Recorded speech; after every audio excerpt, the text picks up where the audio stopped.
Sebenarnya gerak kerja saya telah bermula sejak 2 tahun yang lalu.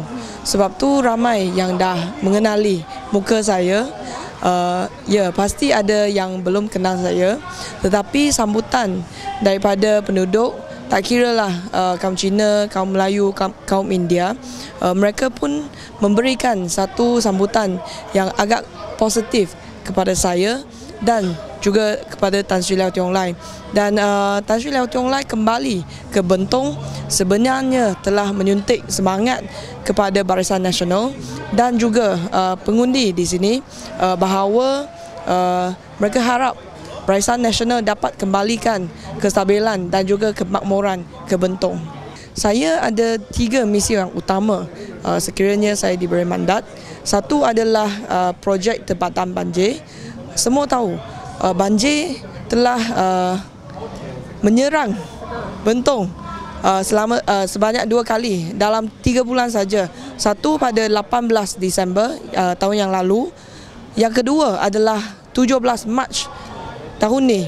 Yang kedua-dua banjir ni saya pun ada kat sini untuk menyelamatkan penduduk dan juga membantu post flood reconstruction semua. Saya amat memahami fobia warga penduduk di sini. Sebab tu salah satu yang saya tawarkan adalah projek tempatan banjir dengan kerjasama ahli Parlimen Bentong yang baru untuk melaksanakan projek ini secara berperingkat kerana ianya melibatkan kos yang sangat tinggi, berbilion-bilion ringgit menurut JPS dalam perjumpaan kita pada Mac yang lalu. Yang kedua, saya akan memasang CCTV di sungai yang utama untuk memantau keadaan air sungai dari masa ke semasa. Kerana projek tempatan banjir ini dia akan makan masa yang agak panjang untuk dilaksanakan secara keseluruhan. Sebab tu saya akan pasangkan CCTV supaya sebaik hujan kita tak payah rasa fobia. Kerana sekarang sebab hujan, saya pun akan round seluruh Bentong untuk memastikan paras air sungai itu tidak melimpahi. Misi yang kedua saya adalah penghakupayaan belia ataupun youth empowerment.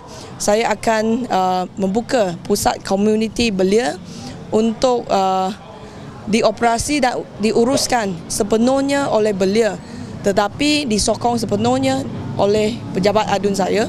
Yang kedua adalah saya akan menganjurkan sesi bersama pemuda setiap bulan supaya kita dapat terus mendengari rintihan dan suara anak muda, bagaimana kita boleh menambah baik gerak kerja kita untuk membantu lebih ramai warga Bentong.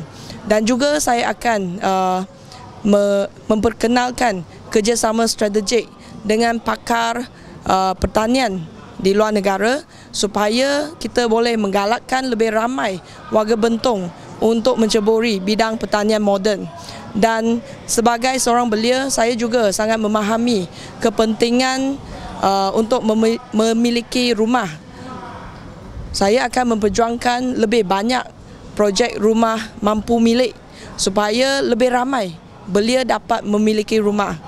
Misi yang ketiga adalah merangsang ekonomi ataupun meningkatkan peluang pekerjaan yang berkualiti dengan mencari lebih ramai pelabur untuk membuat pelaburan di Bentong, khasnya di Dun Bilut, supaya lebih ramai pemuda dapat balik ke sini.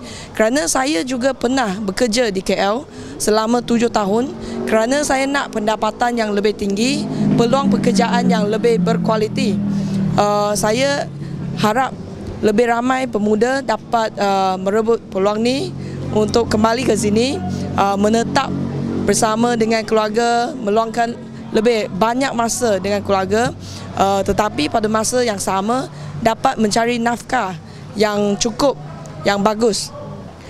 Warga Dun Bilut yang dikasihi sekalian, kami telah membazirkan 10 tahun kepada Parti Pembangkang.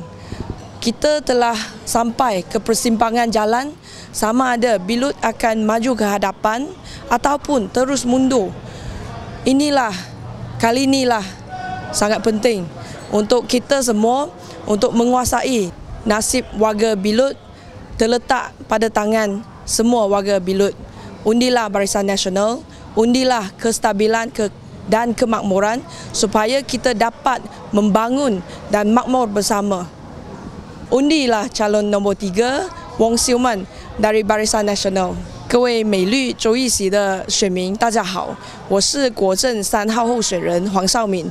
我们已经浪费了10年时间，今天这一次的选举，对于我们来说是非常非常关键的。接下来 Bilut 会是接下来美绿会是继续前进，还是继续后退？决定权就在大家的手上，请大家投国政一票。让我们用接下来5年来证明给大家看，美绿是可以改变，美绿是可以变得更好的。请投国政3号候选人黄少敏，谢谢。